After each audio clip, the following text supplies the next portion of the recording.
Bismillah ar-Rahman ar-Rahim. Louvo Allah, ao meu Senhor, Criador do céu e da terra, e agradeço por suas inúmeras dádivas, esse testemunho que não há oportunidade senão ele glorificado seja o Altíssimo, e por esse testemunho que o nosso amado Muhammad é seu servo e seu mensageiro, o qual Allah o enviou com a evidência, com a luz, com a verdade, ensinou e nos ensinou, nos deixou no caminho da senda reta, tão clara como a luz do dia. A paz e a bênção de Allah sobre ele, seus familiares, seus companheiros e todos aqueles que seguiram o seu caminho por meio até o dia do final. Queridos irmãos da fé, retornamos para o dito do mensageiro, que a paz de Allah sobre ele, que diz: 7 tipos de pessoas são protegidas por Allah no dia do final, quando não há proteção no final dele. E nós iniciamos no segundo parágrafo, no segundo item, um jovem que foi criado na obediência de Allah. E tivemos duas partes, nós dividimos em 3, falamos das duas partes e hoje demos o exemplo desse jovem que foi criado na obediência, na dedicação a Allah e ao seu mensageiro. Esses exemplos nós podemos destacar o primo do mensageiro, o seu genro e o quarto califa, o nosso amado Ali, filho de Abu Talib, que Allah agracie. Ele foi um dos exemplos que destacou demais na companhia do mensageiro, na criação dele, na atuação dele em defender a mensagem, em defender o mensageiro, em ser um exemplo digno para todo jovem que quer seguir o seu caminho. Antes da profecia, o pai de Ali, Abu Talib, ele era um homem de uma família grande, de inúmeros filhos, e numa época teve uma seca, faltou comida, faltou água, faltou, e o pessoal passava por necessidade. Então, e o mensageiro disse para o tio dele, que é irmão de Abu Talib, Al-Abbas, disse: tio meu, vamos lá para o nosso tio Abu Talib e vamos aliviar o fardo dele. Tem muitos filhos, que cada um de nós pega um filho para criar ele. É sinal para compensá-lo, porque o mensageiro, depois que a mãe dele e o avô dele morreu, ficou na custódia do tio dele, Abu Talib. Então ele queria devolver um pouco de favor e fez com ele, como foi criado, sustentado por ele. Então, como o mensageiro agora já é um homem casado, um homem forte, que tem poder, ele foi para aliviar o fardo e contribuir para o tio dele. Então, a parte de Ali, que ele era um menino, entre 9 e 10 anos mais ou menos, veio para a casa do mensageiro. E outro filho chamado Ja'far foi para a casa de outro tio chamado Al-Abbas. Aí o menino foi copiar do mensageiro, acompanhar ele a cada passo, copiar dele todos os atos, como ele andava, como ele comia, como ele fazia, onde ele saía, onde voltava. O Ali, então, ele era um espelho, ele seguia como se fosse a sombra dele. E quando com o advento do Islã, quando a revelação veio para o mensageiro, aí certa vez o Ali viu o profeta e a mulher dele, Khadija, Allah agracie, orando, fazendo oração, o salat. Ali olhou, ficou espantado: mas o que eles estão fazendo? Quando terminaram, perguntou, falou para ele: ô primo, ya Muhammad, o que você está fazendo? O que é isso aí? Ele falou: isso é a religião de Allah, para com os anjos, para com todos os seus servos, para os céus e a terra e para todo o universo. Isso é símbolo da devoção, da obediência a Allah. É o símbolo do Islã, que Allah ordenou, que descreveu para todas as suas criaturas enquanto existir vida. Aí exortou ele para tal: essa que é a religião. O que eu faço? Você testemunha que não há outra divindade senão Allah. Você deixa de adorar as divindades, os ídolos de Meca, e você crê em Allah, Criador do universo, do céu e da terra. E o menino falou: não, eu não faço nada enquanto eu falo com meu pai primeiro.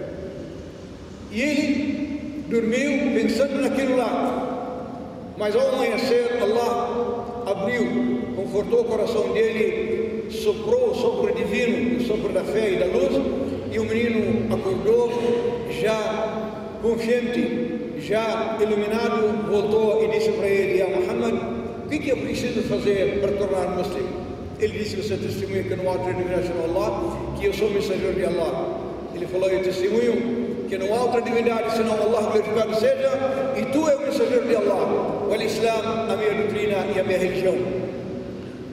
Então, a partir daí começou a copiar e tirar desse poço de conhecimento da profecia, e acompanhava o mensageiro em todas as suas idas e vindas.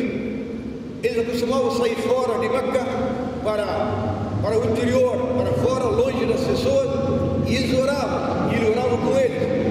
E quando a notícia voltava, porque até então a missão era oculta, ainda Allah não tinha permitido que o mensageiro declarasse a sua missão por medo, estava iniciando ainda.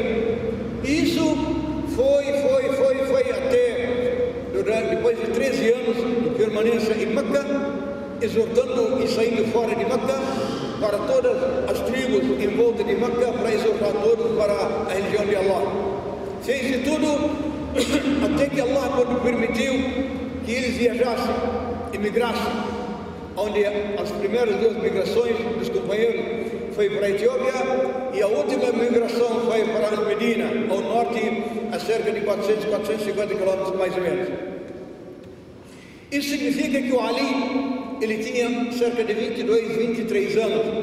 Se ele se converteu, conheceu a casa do mensageiro aos 10 anos, mais 13, que é a permanência do mensageiro em Meca, então ele era jovem, de 22 a 23 anos no máximo. E aí, quando veio a permissão para viajar, ele ordenou que Ali dormisse na cama dele e se cobrisse com o manto dele. Para enganar os incrédulos, mostrar que Muhammad ainda está dentro de casa. Segundo ponto, para devolver as coisas confiadas para o povo de Meca. Apesar que o povo de Meca queria aniquilar o mensageiro, queria vingar, queria matar ele, só que no fundo eles sabiam que ele era o veraz, o confiável. Só confiava o que eles tinham mais de valor no mensageiro. Então ele pediu para Ali: "E Ali, depois de ir embora, você pega os valores para cada pessoa e devolver para cada um o que ele deixou para nós aqui, para mostrar para eles a grandeza da fé, a grandeza de Muhammad, a grandeza do caráter. Não porque eles repudiaram, que queriam aniquilar o mensageiro, eles podiam muito bem pegar o dinheiro deles e ir embora com ele. Ele fez questão de devolver: se vocês são traidores, eu não sou traidor. Se vocês não têm dignidade, eu tenho dignidade. Se vocês não são confiáveis, eu tenho a confiança, porque eu sou mensageiro de Allah." Quem ensinou o mensageiro? Ele pegou isso aqui, guia os irmãos dele, os mensageiros que antecederam, porque Allah educou ele. E o nosso amado Ali foi educado pelo mensageiro. Aí, depois disso aí, ele resolveu viajar, seguir o mensageiro, o primo dele, o amigo dele, o guia dele, o exemplo dele para todo bem. Sabe como ele foi de Meca para Medina? É como ir de São Paulo para o Rio de Janeiro, 450 quilômetros, ele foi a pé. O sol de rachar é mortal, acima de 50 graus. Ele viajava de noite e se escondia durante o dia, do sol, do calor. Então permaneceu 3, 4 dias até chegar perto da Medina, com os pés dele inchados, sangrando, ferimento. E o mensageiro pediu para os companheiros trazer ele para o mensageiro. Passou suas mãos honradas nas pernas dele e suplicou para Allah para curar ele. Foi curado e nunca mais sentiu nada igual. Queridos irmãos, isso é um exemplo de um dos companheiros que ele dedicou a vida dele, renunciou à vida terrena, não teve medo de nada, não foi ofuscado pelo ornamento da vida, e seguiu o passo do mensageiro e assumiu responsabilidade desde pequeno.